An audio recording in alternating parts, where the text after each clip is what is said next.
Hey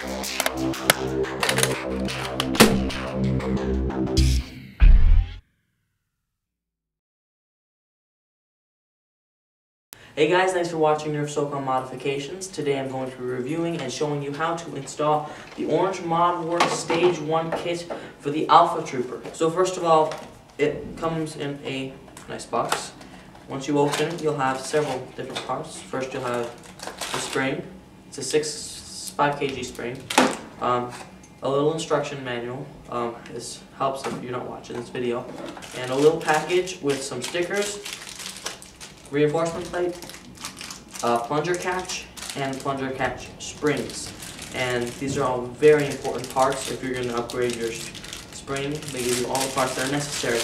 I would also recommend anyone who's going to be doing this modification to order some silicone grease from Orange ModWorks as well. I got this one with the Recon kit, Recon Stage 2 kit, because all the Stage 2 kits come with the silicone grease. But I would definitely recommend silicone grease. I already have some silicone oil in here, but the silicone oil it doesn't last long. So silicone grease is really good, and they give you a ton when you order it or when you get it with your Recon. I've used this for like 3 guns now, and I still have a ton left to go. I must note that you do have to have your air restrictors removed to do this modification. If you are going to be getting the polycarbonate Stage 1 and 2 kits, I don't know if they have them out for this gun yet, but if you're going to be getting polycarbonate 1 and 2, you do not need to do the air restriction removal or Unleash Stage 1 and 2. This is only Unleash Stage 1. If you're going to be doing 1 and 2, you don't need to drill the air restrictors out. If you're just doing Stage 1 though, you always need to drill the air restrictors out. You just need to know that. I also should note that it comes with some cool stickers to put on the gun. I like doing it just because it adds a trademark to the gun. It adds more feel to it so people know it's just not a normal Nerf gun. It's an Orange ModWorks modified gun. It's going to hurt them bad. So let's get started out with this mod. First, obviously, remove all of your attachments. You want to remove any magazines. You also want to make sure it's not cocked. If it's cocked, when you remove this piece and start pulling it together, the spring's going to fly. So you want to make sure it's not cocked and everything's basically, there's no spring tension when it's not cocked. So, let's get started.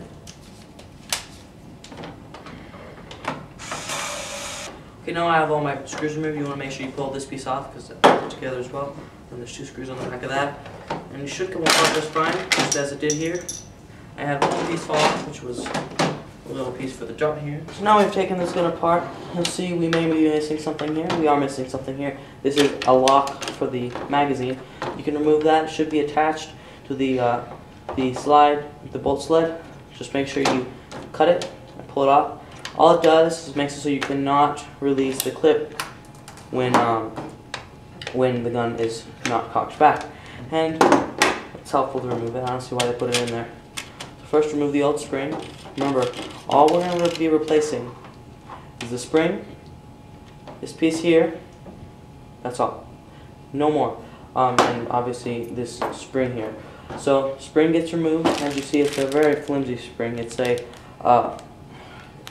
probably a little more flimsy than most of the other Nerf springs. And the spring that this here comes with is actually a 5 kg rather than a 6 kg, I believe. And that's because the internals of the gun are a little bit weaker than any other gun. Not to discourage you from buying this gun. But what I like to do, first obviously you need to remove this piece here.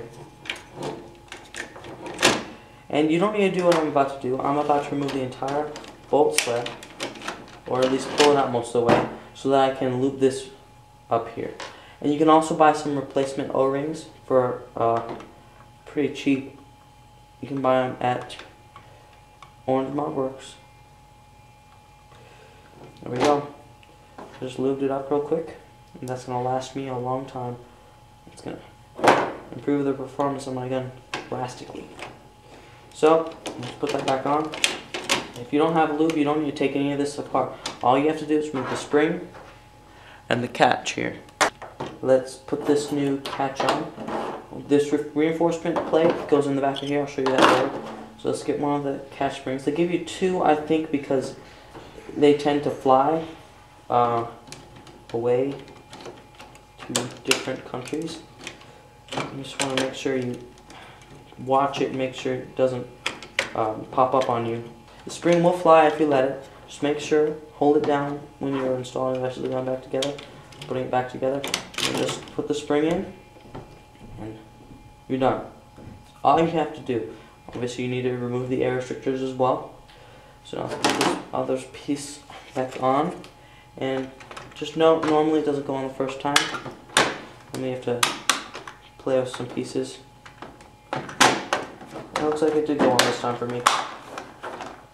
If it doesn't go on the first time, just take it apart and do it again. Okay, so normally you should always screw in the screws that are closest to the catch and the spring so that it doesn't fly anywhere. Okay, now that we've got all the screws in, you need to make sure before you even cock the gun, you want to make sure to put the reinforcement plate in the back of here. And there's several ways they can go in, and several ways they can't go in.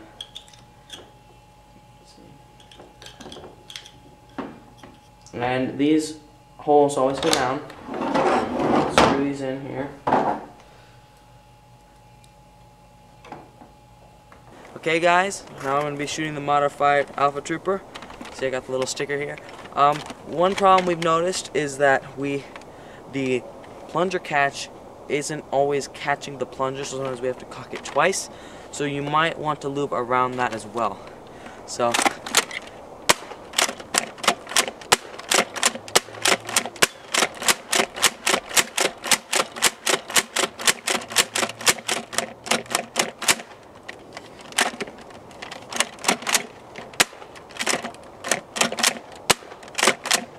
we have 3 tapes lined up, 75 feet, and you'll see our first darts we get are around here at 50 feet. You can see here, right there. And next darts we have a couple just scattered around between 50 and 75, and then we have these here, these 75s, and then we have a few more even beyond 75. And obviously these ones were bouncers or gliders. So I'd say the effective range for this gun after modification is 50 feet, which is an increase of 20 or 30 feet from stock. So I'd say the Orange Modworks modification gave us an advantage of 30 feet. That would make this thing definitely worth it because it wasn't that strong to begin with. Check the link in the description below for the Orange Modworks kits. Thanks for watching.